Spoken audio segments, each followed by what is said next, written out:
Music, dance, theater. It's time to take a seat on the aisle with Tom Alvarez.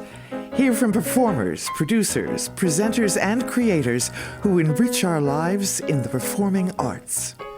Who's on stage? Here is Tom Alvarez to introduce you. Hello, and welcome to On the Aisle with me, Tom Alvarez. Today's episode features renowned Charles Busch, actor, screenwriter, playwright, and drag artist. Join me now as I go on the aisle for a conversation with Charles.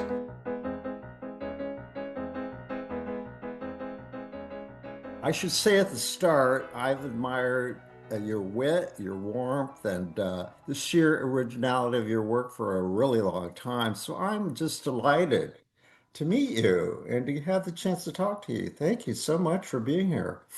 Yeah, I'm delighted. Now you're based in Indianapolis, right? That's correct. Yep. I've played Indianapolis. I'm sure you have. And do you recall when and where? It was very early in my career, but it was kind of an important thing. Before I kind of hit my stride with my play Vampire Lesbians of Sodom in 1985, I had about an 8-year career as a solo performer doing these one-man plays where I played all the characters. And I think really my most prestigious booking was at the Indiana Rep in their Oh my goodness, of their course. cabaret. Do they still have like a cabaret space? Because I was in the sort of Well, small space. they do, but it's no longer in use. I'm sure I saw you, Charles. I'm sure I must have seen you because yeah, I was a big fan of that club. It was like 19, I would guess 83 Yeah, well, they're still in or business. You know, they're the premier regional theater in Indiana, and oh, yeah. yeah, they're still doing quite well. It was a big deal for me. I mean, it was really maybe the biggest gig that I had as a solo performer in that Do you, first phase of my career. do you remember that space at all? Because it was very unique. It was an old movie palace in the 20s, which was converted into a theater, and they kept all the architectural elements in that room, gargoyles, and do you remember any of that? But this was in the smaller space. That might have been in the Yeah, but we're talking about the same space. You probably don't remember, but they kept elements of the old movie theater in there. right, So right. it had a very unique facade, in other words. But so, yeah, so you played Indiana, and but uh, I reviewed your I reviewed your bio, your Wikipedia, and I just like I'm sure we've crossed paths, I in other think so. places and other times. But anyway, yeah. So I wanted to say that how was it that I reached out to you?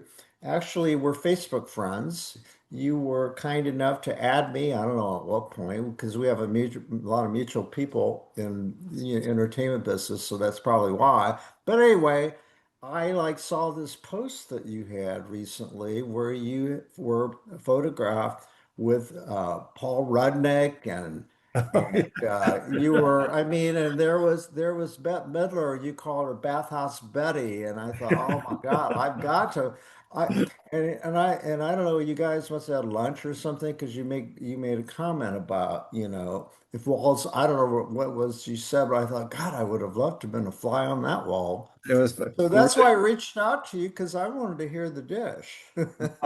well, it's rather amusing actually. What it was is it's so typical of And people. Mark Shaman too, right? And Scott Whitman, yeah, it was first Wow. just I know Bette Midler somewhat. I mean, I hesitate to say I guess we're friends. I mean, we have lunch together, and yeah, we're friends. And she's fascinating, and I was such a fan of hers when she first kind of got national prominence.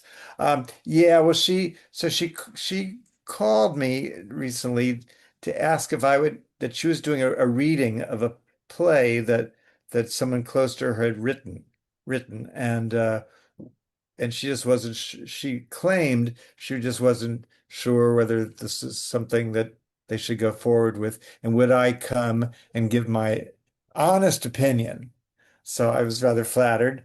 And so I came. When I arrived at the rehearsal studio space where this was, and there I see my friend Paul Rudnick, and he says, "Oh yeah, Bet called me. She wanted to know if I would come and give her honest opinion." And then I see Mark Shaman and Scott Whitman, and they said the same thing. So she kind of called in I don't know, the Marines, but then it was a delightful play, it was really delightful, but it was clear in a way that, it's a tricky situation when somebody says they want your honest opinion, particularly a big star. And I you don't want to be the one to say, I don't think this is something you should go forward with. But it was a fun show. It'd be interesting to see whether she does, you know, go further with it. Well, I can imagine you were a It fan felt of like hers. we were the special one, and we were just part of a group. Yeah. I can imagine that you had things in common and why she reached out to you, considering that so much of her act or her sensibilities, were informed by her love of camp, and I'm from that generation where I was a huge fan of hers. I think I only saw her once in Venus in the Half Shell. What was the name of that show? She comes Clams out on of she clams comes on the out of half the big. shell. What's that?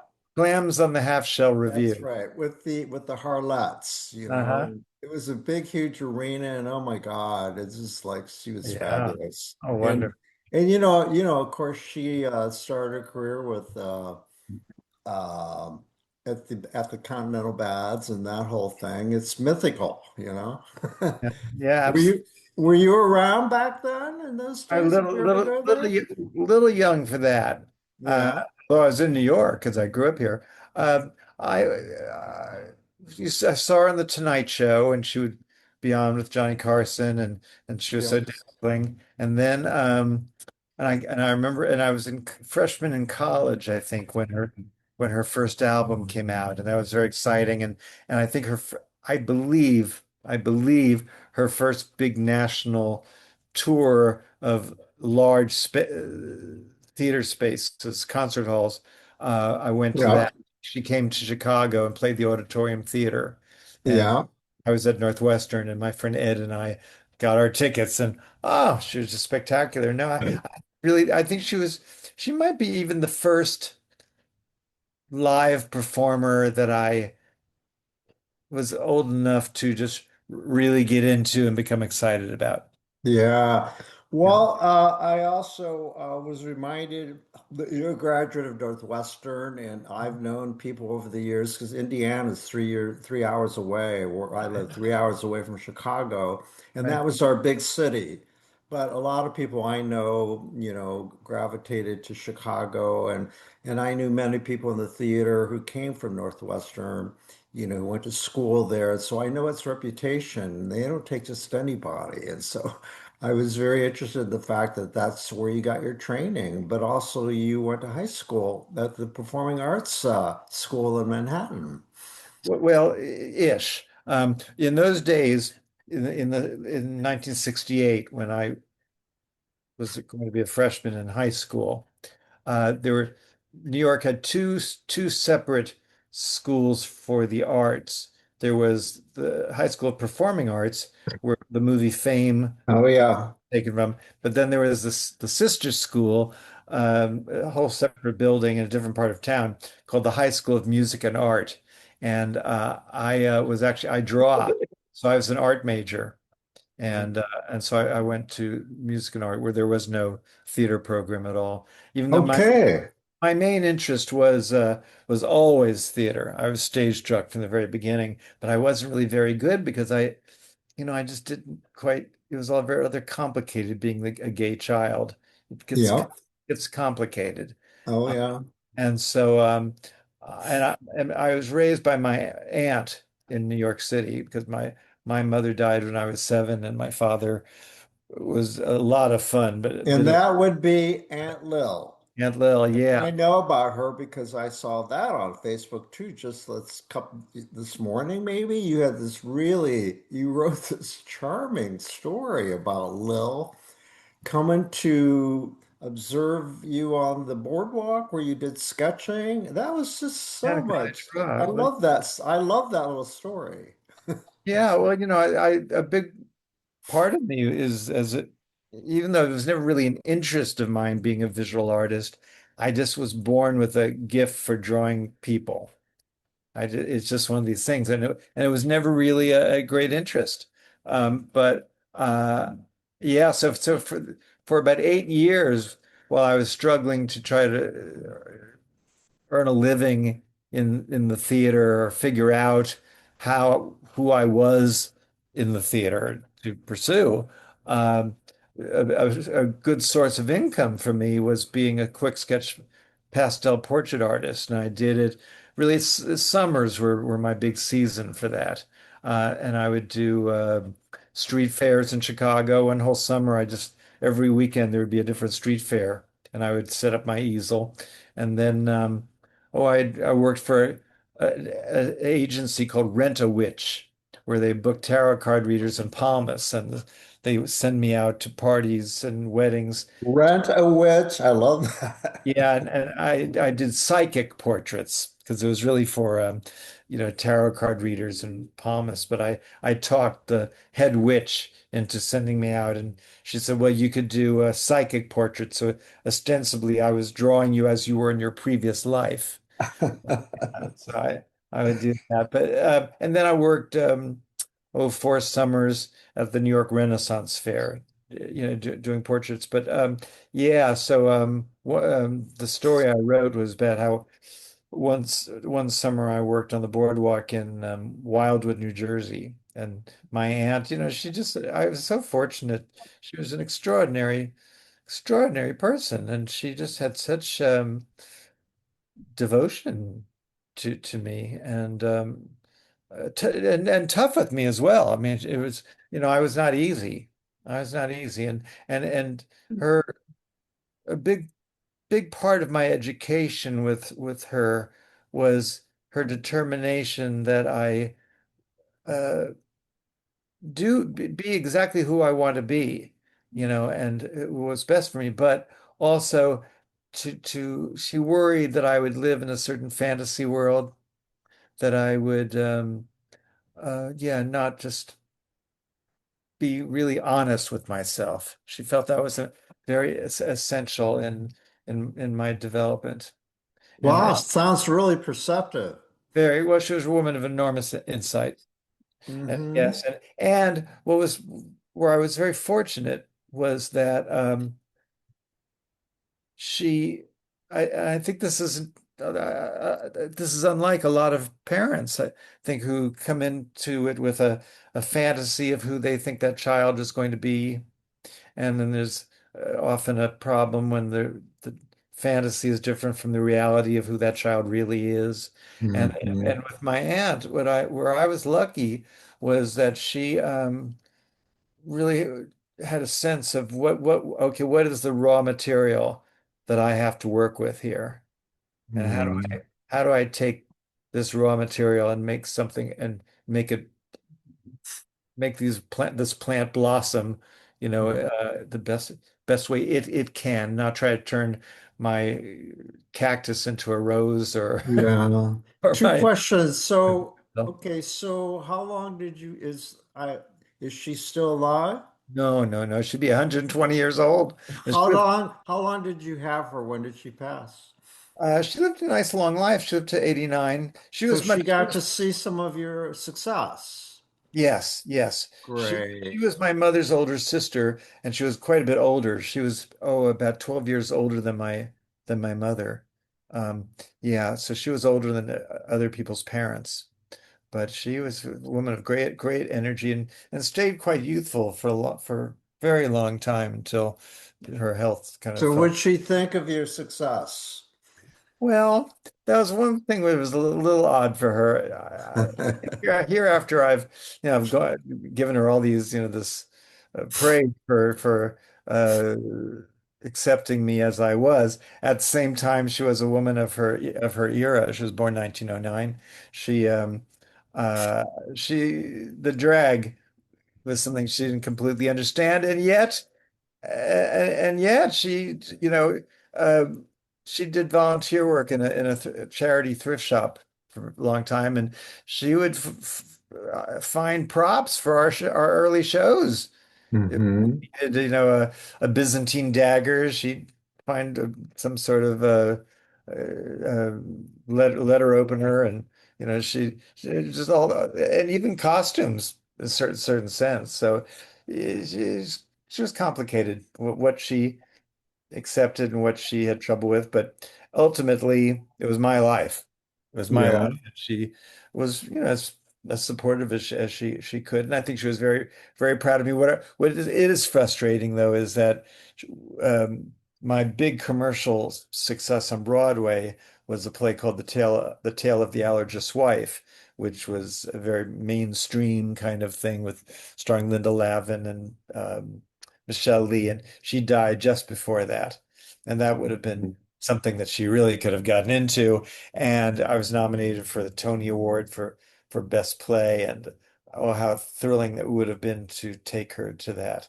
I, I still Mm. get I still get very choked up when I watch the Oscars or the Tonys, and somebody will bring their mother to the on the red carpet, and it's just Yeah. that So sad. did her Jewish background inform how she felt about all of these things that we're talking about? Well, Was she conservative or was she oh, liberal? I was brought up with really no religion at all. She was very conflicted Well, about. I mean, did she Well, practice or was she, no, not at all, not at yeah, all. okay. And yet, if yeah, it was the kind of thing where she didn't practice Judaism at all, and she was the daughter of Russian immigrants, Jewish Mm. immigrants. And she was ambivalent about it all in a way. And if I had dared say though that she had issues being Jewish, she'd be the first. She would be appalled that I would suggest that. But yes, no, I got all sorts of mixed messages about. Yeah. I was raised with no religion. Actually, I remember when I was going to turn 13, and she asked me if I wanted to be bar mitzvahed, but I could tell by the sound of her voice, like, you know, so do you want to be bar mitzvahed? Yeah. And I was so unscholastic. I mean, I really had a terrible time in school that it was hard enough for me to learn anything in English, let alone Hebrew. I said, no, I don't think so. But what was really sweet was actually this was before I technically moved in with her full time, because I didn't really I spent weekends with her my whole life, but I didn't actually move in full time till ninth grade, going into junior high.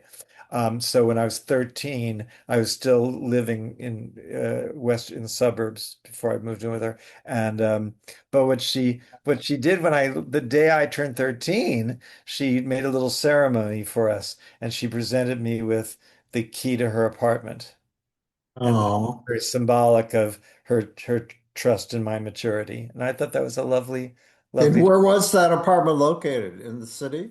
Yes, in Murray Hill. We were on the slightly unfashionable side of Park Avenue, but Hmm. it was nice. It was a small apartment. She was a widow and she had no children. And when I moved in, really was basically it was a one bedroom apartment, and she gave me the bedroom, and we had a dining room alcove that she turned into her room. It was where her big uh, elaborate desk was, but also she put a day bed in there, and she liked that. It was right by the kitchen. And in Yeah. fact, after I moved out when I went to college, she kept that she never moved back into her bedroom. Hmm. So, what does she do for a living?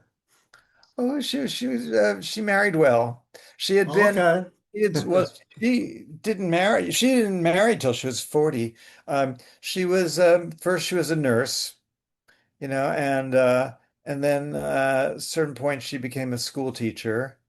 And then at 40, when she really thought she was just doomed to be an old maid, she met my uncle, who had a very successful accounting firm, and he was a lifelong bachelor, and they had a wonderful marriage, wonderful marriage, and he appreciated her, and she took great care of him, and then he died. I think they had about 17 years of marriage. Then he died in Mm. 1964. We had two just well th three hideous years that I think have really marked me forever. When I was 7, that there were just a string of deaths in my family, one after another, starting with my mother, and then within 3 years, my mother died. My grandparents, who I never really knew, they were on my father's side very well, but they died. And then both my aunts' husbands died, and our dog died, and it was traumatizing, and I think all that did contribute to my becoming so kind of Well, lost. that seems to be common knowledge that the comedians and perform actors, artists often take that pain and the old taking lemons and making it lemonade, and using those experiences, Well, and if you can try to keep yourself both, oh, if you can keep yourself on an even keel and not be obsessed with loss and whatever, but also be accessible to that emotion, it's very helpful. yeah, It's I a was going to ask you how did it inform your work? the balance. But I was in therapy for quite a while. Okay. Two separate occasions. Start first in college, and then years later. I do feel that if you're going through a bad period, call in the Marines and Mhm. get help. I hear you. I think if everybody was in therapy, at least for Yeah, some I had four period. great therapists in my lifetime. I will always be grateful for them to helping me find out who I am. Yes, no, they were great experiences Yeah. in both situations. Yeah, I think I did maybe 3 years with the one therapist, then years later, maybe 6 years. And Don't you think it helped you with your work? yes, I do. I In do. what way? Just understanding psychologically what the characters are going through. Uh, Hmm. just gives you a little more insight. One of the things I loved about when I was reading about you, and I hadn't read this before, but you had this, a lot of your character work was driven by your fascination, interest in duality. I love that. I mean, I thought about that. So tell me, for those who don't want to, we're talking about, explain that. Well, I'm not Duality. sure I remember what I said. Um, Yeah. well, I guess, Very deep, actually. I thought, yeah, I surprised myself at times. It's a great Uh, quote. yeah. Gee, well, I guess I'm trying to think back. What did I say? It must have been about that. We all do have different dualities, and for me, certainly I've between male and female. Charles, excuse me, but I want to tell you the context because the interviewer had asked you about, so would you do women? You're just not doing drag, just, it's deeper. These characters, you want to get inside them. Yeah, yeah. Well, yeah, because see, when I started doing drag, it was always in the context of a play. I've never been a club performer as far as just getting up there and lip syncing a song or something. I've enjoyed those performers thoroughly, but that was never me. I was very inspired by a brilliant playwright, director, performer named Charles Ludlam, and Yep. he had his own company, the Ridiculous Theatrical Company. And when I saw him maybe for the first time when I was about 16, 17. And it absolutely changed. If anyone has ever cha their life was changed by just seeing something on stage, that was me. Because I've been go my aunt had started taking me to Broadway shows when I was 7 years old. Um, so I was rather sophisticated as far as that goes. But I thought that the only future would be is to be an actor, just playing male roles and in the Broadway musicals and dramas and comedies that I grew up seeing. And then when I saw Charles Ludlam and he had was writing roles for himself and performing in a small, he had his own small theater in the village, and I seem to share his aesthetic where he was evoking classic film and opera plots and there were actors playing female characters and just because they were great at it, and all that just it was, oh my God, it was just overwhelming to see the possibilities that there could be yeah, there's was no there were no limitations to your imagination. So Hmm. that was very, very important to me. And I kind of wanted to be following his footsteps. And I don't think he was too pleased with it. It happened, but that's what I did. And then, of course, then he was one of the first of the great cultural figures to die of AIDS. Uh, Hmm. yeah. Did you ever get to know him? A bit. Well, I was a huge fan, and I was very young, and uh, I met him a number of times first, where trying to think because I don't want to go into too much detail, but yeah, I'd seen him perform a number of times. Then when I was at Northwestern, he brought his company to the University of Chicago to do a couple performances there, and so I saw those performances and spent some time with them.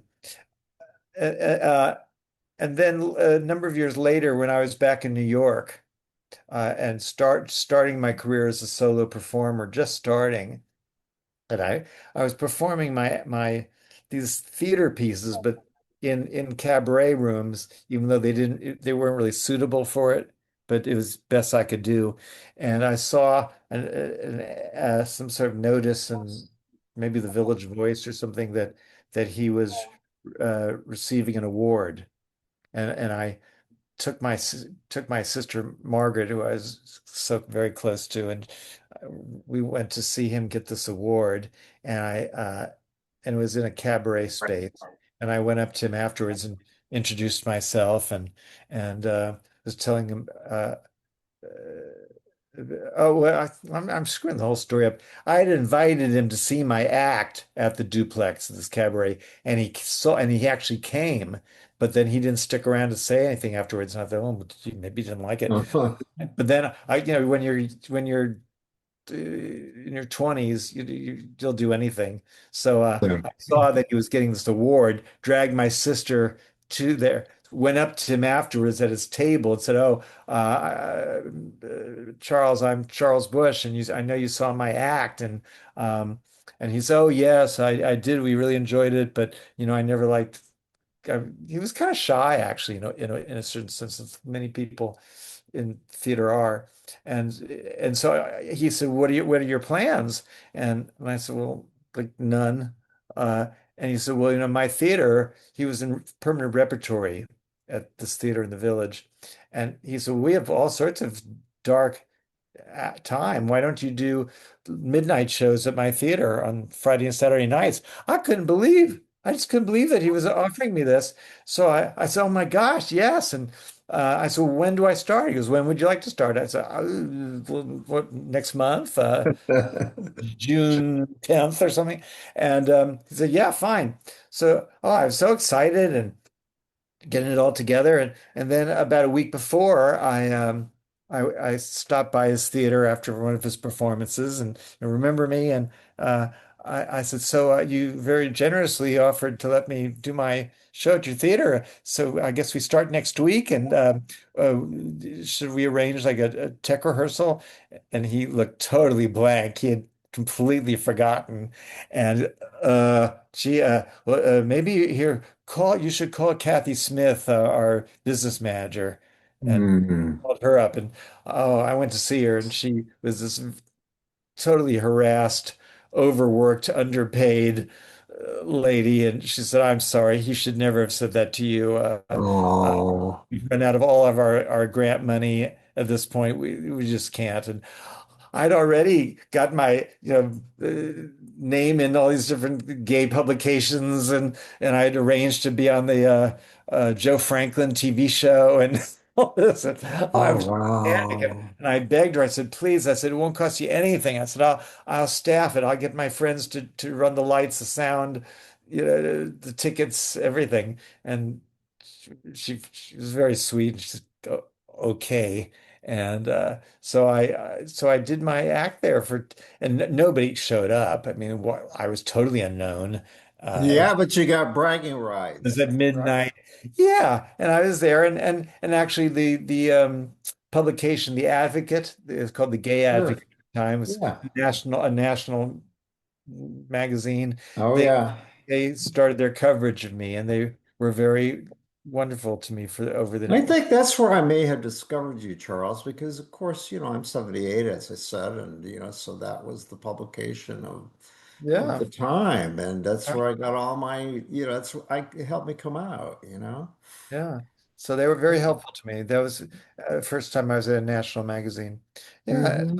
So I did that, and so I got to know him, and then since I was in his orbit, uh, suddenly one afternoon I got this call from Charles Ludlam saying that the girl playing Hecate, the goddess of hell, in his production of Bluebeard had to go to a wedding. Could I go on that night? Now I had seen the show, and it was a small part that just comes on toward the end of the play. And when you're young, yeah, I say, yeah, sure. He goes, well, you just pick up the script and you just show up at 15 minutes before, and stage manager will just run over the little bit of a scene with you. Uh, and so, and having even I did remember not caring for the costume and wig that the girl wore. I said, oh, would you mind if I just wore my own costume? I said, sure, whatever. The chutzpah. And anyway, so I rehearsed, I got there, and I put together this very glamorous goddess of hell outfit, and came up with some sort of a characterization, and rehearsed for 15 minutes just with the stage manager. I was waiting around for the whole play, and then toward the very end, it was a long play. It was time to go on. I'd never rehearsed with it was my scene was alone with Charles Ludlam, my idol, and I'm in the wings and there's dry ice and he's evoking the goddess of hell. And there he is. And he was very magnetic and he had this marvelous stage voice and these huge eyes and there he was with his blue beard and he said, Hecate, come forth. And okay. So I entered and nobody told me anything to do, so I just put on this rather Laudelenia German accent to be Bluebeard, you've conjured me forth, darling. And anyway, when I finished my scene afterward, the show was over. People were very complimentary, and Charles said, they're very, very good, but you have to be bigger. I said, oh, okay, because it was supposed to be. I was doing the whole weekend performances. So I said, okay, okay. So then the next night I do it again and I try to keep the same characterization that people seem to like. I thought I was a little bit bigger, but I guess not enough. And he again after I got off stage said, I'm telling you, it's got to be bigger. So then the third night I thought I was bigger. I don't know. I wasn't rehearsed. And oh, he just as soon as he came on stage, he grabbed me by the shoulder and Yeah. basically what the great man said was, "Who the do you think you are?" I had fucking egg on my face. You. Uh, oh, I was just horrified that I displeased my idol, and I was still living it with my aunt, actually. And I in my idiotic, young way. I thought he was jealous because I got compliments, honestly. And my aunt, of course, said, listen, he gave you a chance to do your show at his theater. You do exactly what he tells you to do. Okay. Yeah. Aunt The, Lil, very the practical. next night I showed up and I just did really like, oh, Bluebeard, oh. And when it was over, he said, very, very good, very good. That's it.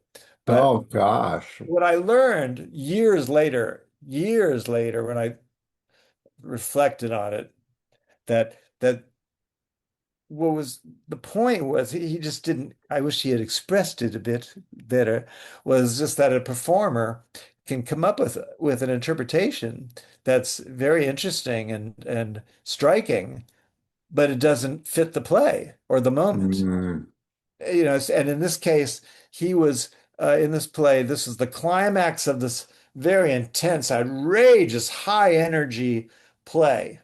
And and then suddenly at the peak of it, Hecate comes out, and I was bringing it down in this trying to do this simmering kind of a character, and so it wasn't right. However, it might have been nice had he maybe rehearsed with me for 10 yeah.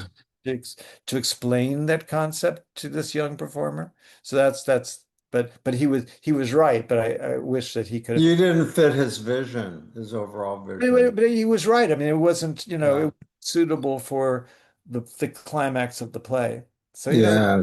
lessons to learn. And I've seen Yeah. that in my own plays where somebody is doing something that might be a very interesting choice, but it's it's at odds with the plot. Remind me, did you tell me that he also directed that work himself? Yes, he directed everything, but he Okay. didn't. He did. He Yeah. left me to my own Well, device. maybe he thought that he saw your talent and figured that you could that you could read his mind. I guess so. Whatever. He was a character, and Yeah. So I'd like to know just generally, you've done theater, movies, cabaret, books, of course, the drag, Broadway, which is already many careers that most people have in a yeah. one lifetime. When you look back, what feels like the through line? No, the main through line is really that I'm a storyteller. Lately I've been doing a lot of cabaret singing, and even there, it's all about storytelling. I choose songs that I can really act. Because I'm not the world's greatest singer. If you want big, It sounds like you can sell it though. yeah, well, if you're there to see somebody hitting big notes and sustaining things, go elsewhere. But I try to go into situations with what do I have to offer?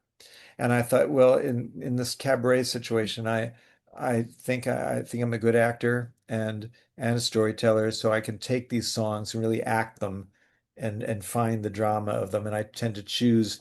I have trouble sometimes finding an up tune because my acting style suits more ballads. And then my banter is about half the show. I tell a lot of stories. In fact, some of the uh, Facebook posts I do are basically basically stories that I also tell in my when I do my act. But yeah, so it's just I would say storytelling um, and I've played so many in the theater and in my few movies. I generally play female characters, but it was I I don't th- I don't think that I ever really was after just really broad camp, and I think that yeah, I never really thought of drag for me as a point of satire. And so I just really wanted to play these female roles on stage, and so that they always were rather uh, pathos was as important as the comedy. And So, are there drag performers or queer theater artists working now whose work gives you that lovely jolt of admiration. For example, we mentioned before we started recording Cola Escola and the success of Oh Mary. He's very he's marvelous, and we've become friends. And it's sort of odd because naturally, in so many of his reviews for this enormous success, he's they've brought me up, and I think people would like for me to dish him or something, but oh, I think he's marvelous, and he's a very lovely person as well, and has certainly acknowledged, you know, that I came before and all that, and much more sensitive to me than I was to Mr. Ludlam when we were in similar situations. And What do you, as far as his writing, what do you think about his writing, given that you're a writer yourself, a well, they're playwright? very different. Something can, camp. It's such a complicated and broad spectrum that O'Mary is very different from what I do, but I thought Sure. it was very, very, very funny, and he's a marvelous performer. But I think he's terrific, and I think Jinx Monsoon, who's been having a wonderful career, just playing roles in the musical repertoire, that are not predicated on them being, in trans or drag or anything.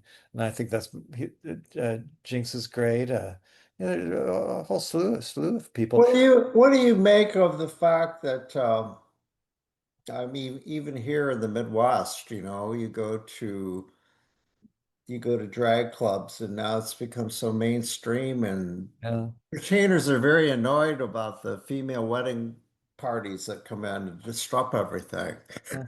Well, the first real among the first drag that I saw was in Chicago when I was living there, and we would go to the Baton Lounge. Oh yeah, I was there. Well, that was fabulous. And I Oh remember my this God. one Oh, it performer in was. particular, Chili Pepper, who just dazzled me. And yeah, no, they were. I think it's still Oh, I think so. a popular.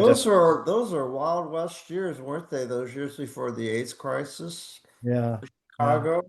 yeah, Yeah. So yeah. you did the town when you were a student at Northwestern? Well, after, I was there at Northwestern, and we would go into Chicago because, Northwestern's in Evanston. But then when I graduated in 76, I just wasn't ready to come back to New York and Okay. figure out how I'd had a breakthrough senior year where because I did tear I somehow I got into Northwestern. I don't know how I slipped in there, but I because I would my grades really were not up to their standard, but and there was no audition or anything. I just got in somehow. They slipped up, but I never was cast in a play. I became very alienated from the theater department. Basically, there was nothing for me at that point Yeah. who I was, but I graduated. Yeah. I did that. Well, it But doesn't, you this, said in your, again, I saw in some of the stuff online that you had a roommate who was the one you entertained him all the time. You put on shows for him and your yes, material, tried out material, and he's the one who said, "This is what you should be doing. This is your mhm. material." Yeah, my friend Ed, we were just placed together, by computer or whatever, but we had so much in common. And uh, yes, I would just perform for him in our dorm room, uh, f- evoking old movie actresses that I loved, and yes, and Ed's very very insightful, and said, yeah, this is who you are, this is what you should be doing. But how do you do that? I mean, how do you make this a career? Um, Particularly, I didn't have a theater company like Charles Ludlam. I just didn't know. But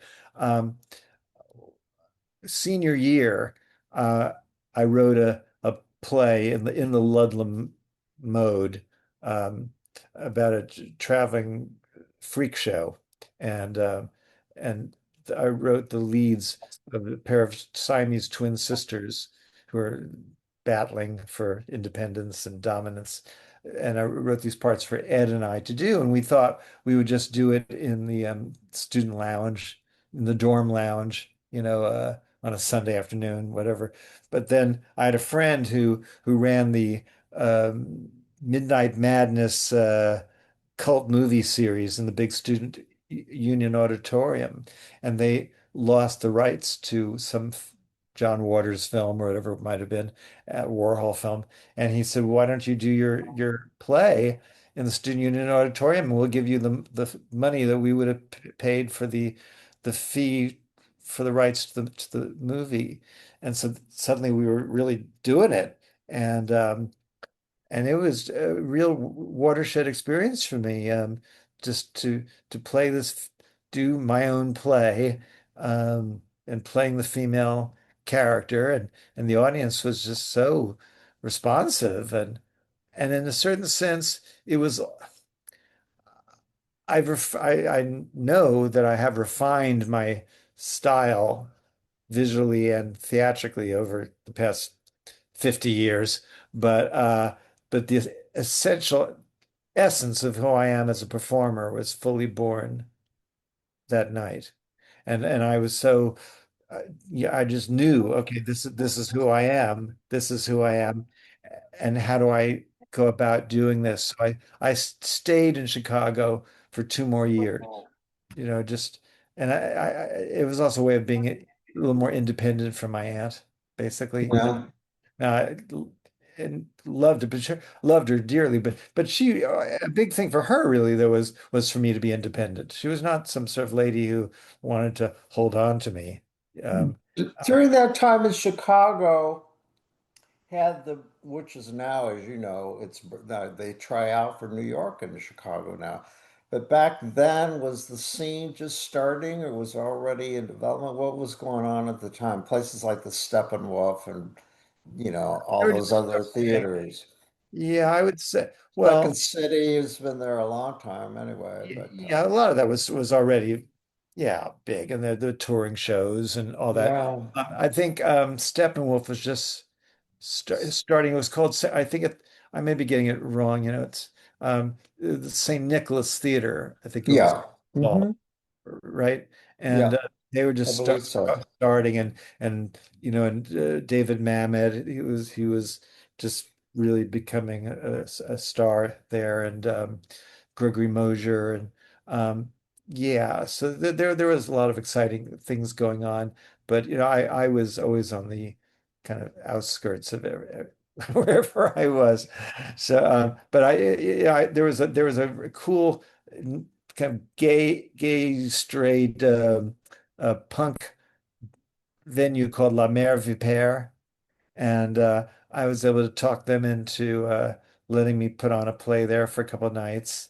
I did that, and then I there was a little theater called the Drama Shelter, and they were doing a production in their 70-seat theater of played by Jean-Paul Sartre called The Flies, and I somehow got a part in that playing Orestes, and I hit it off with the kids in that cast, and I told them that a fantasy of mine was to have my own theater company like Charles Ludlam, where I would write movie inspired camp plays and be the female lead. And they all were rather excited to hook on. And so for about 6 months, I had that theater company, and I wrote us a little play, and we booked it at just all sorts of strange venues all over Chicago, including an old movie palace called the Village Theater in the north end, north side.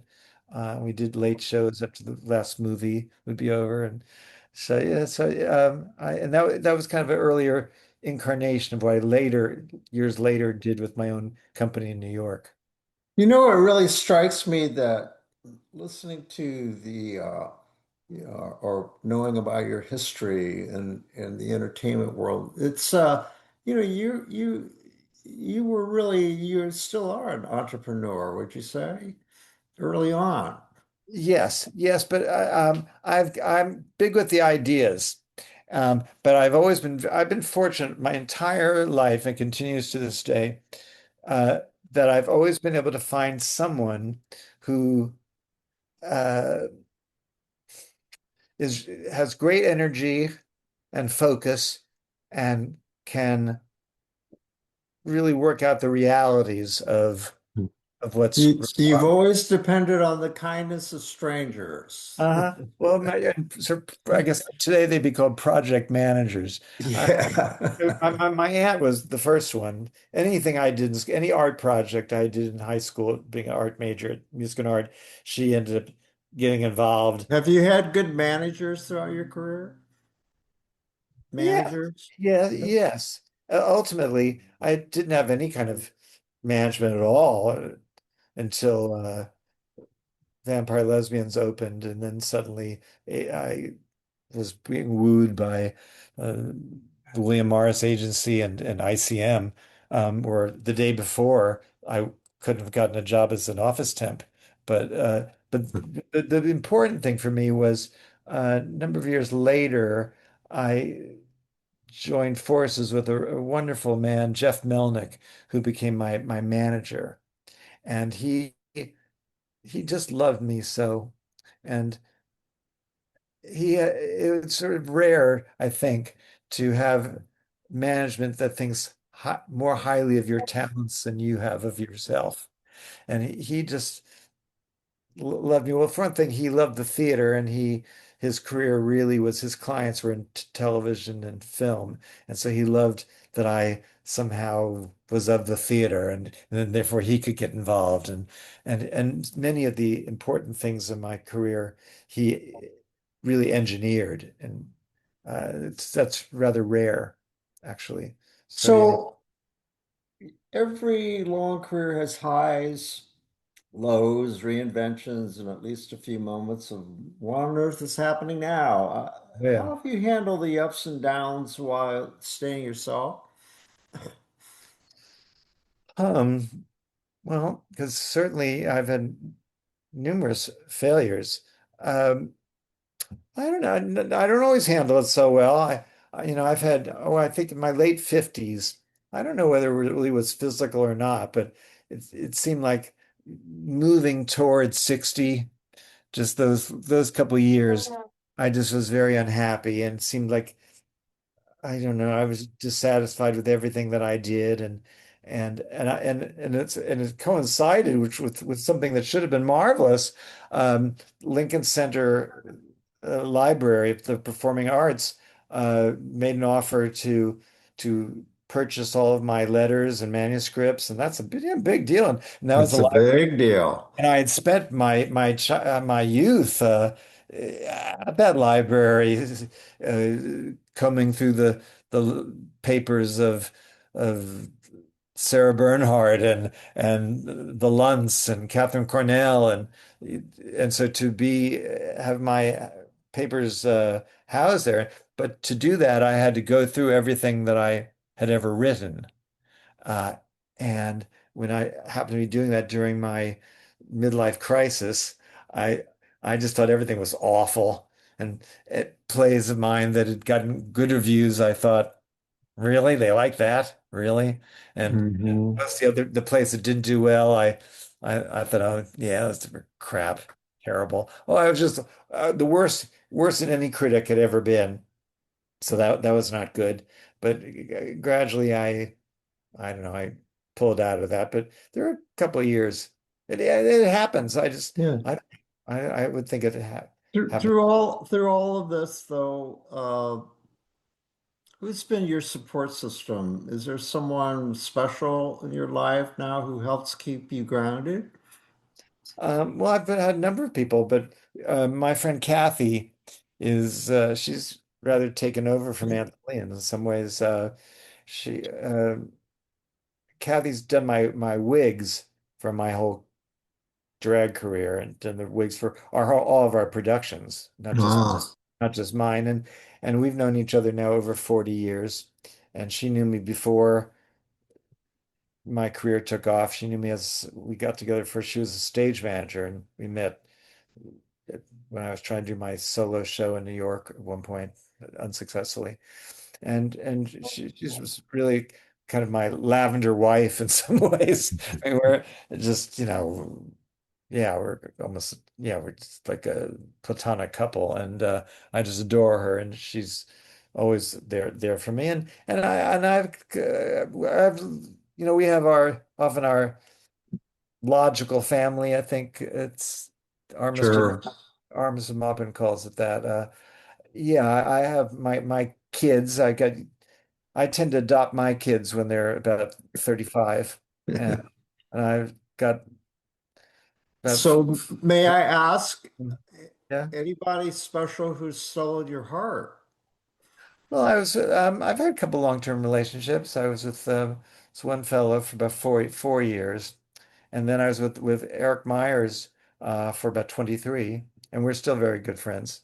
Uh, and Yeah, and I don't know. I don't want to come off too strange and pathetic, but not sure really if personal happiness was meant for me.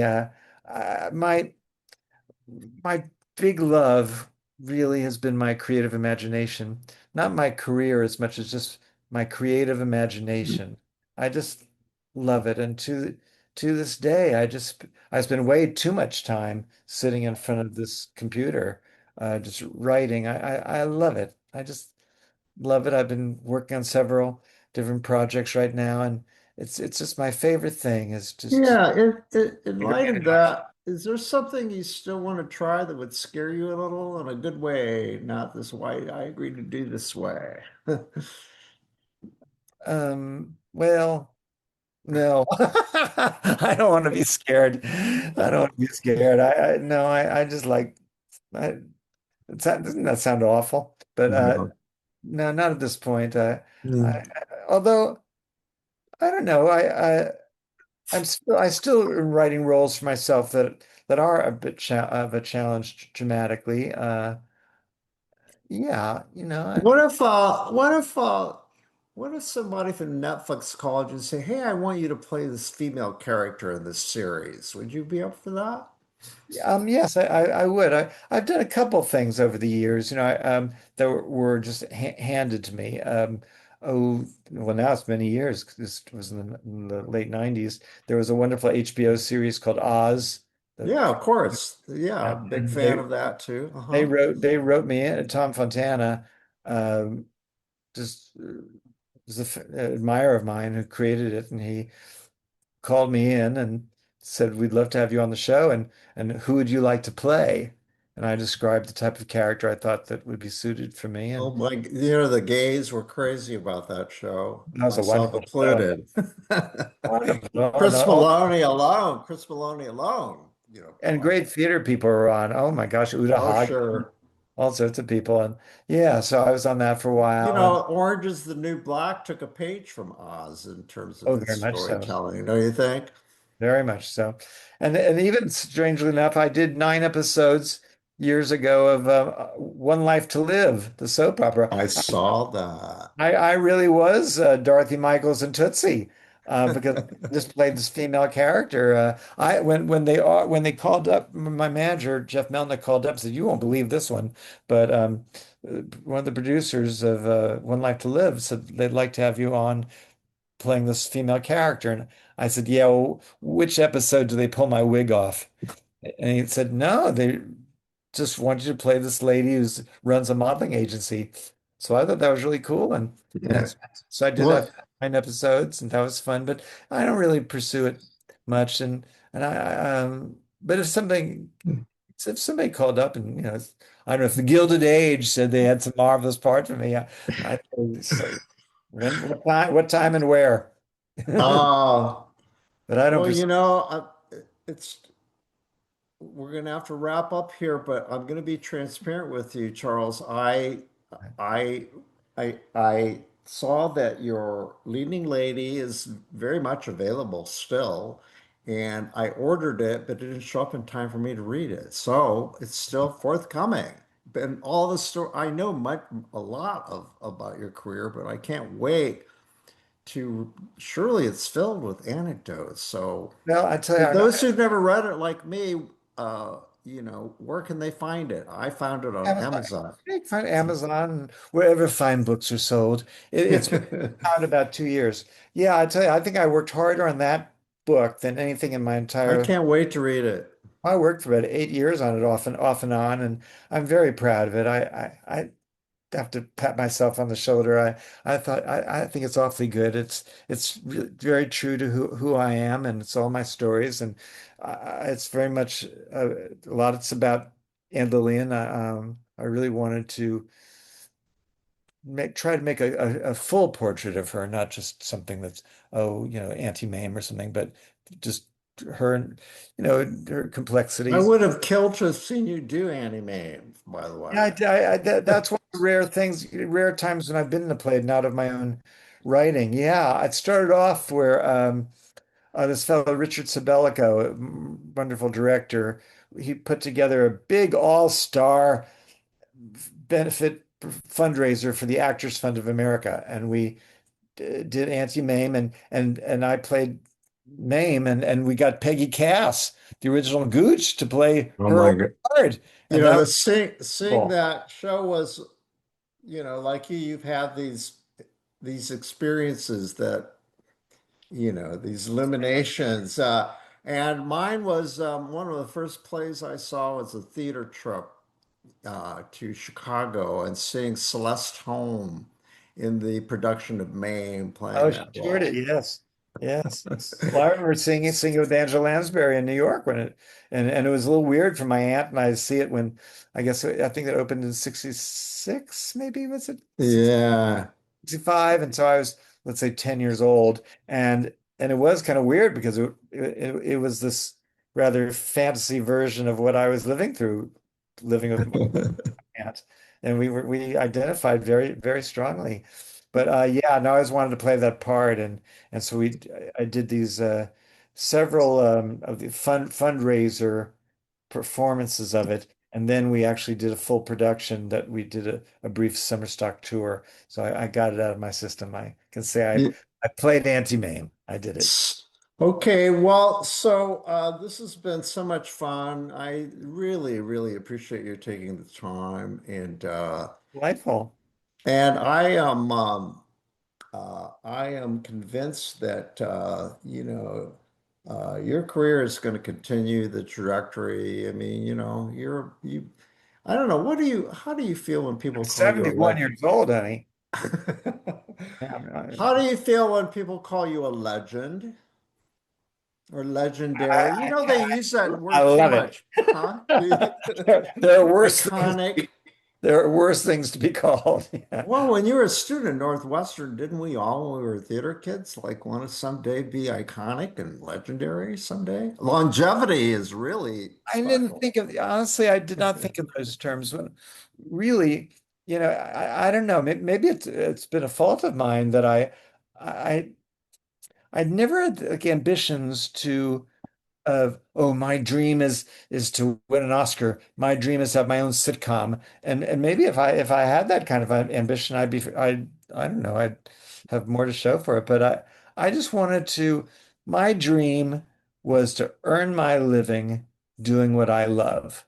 Hmm. And the fact that I've been able to do that for the past 50 years is a great triumph, I think. And I've written so many plays and done them all, and I've failed at times, but I feel like I've learned from my failures more than from my successes, and I just keep at it, and it's lovely that I have a following. I have people who've always been interested in seeing me and or reading me or seeing what I'm up to, and I don't take that lightly. I'm Yeah. And extremely I'm one of them. So lovely to actually meet you. as well, likewise. So, well, thank you again. And maybe I'll be on the aisle, your next show You won't. somewhere. Well, I hope Yeah. so. I hope so. Okay. A couple ideas of plays that hopefully we'll be doing over the next year. Okay. Well, thank you again, Charles, and have a lovely day. Bye bye, Tom.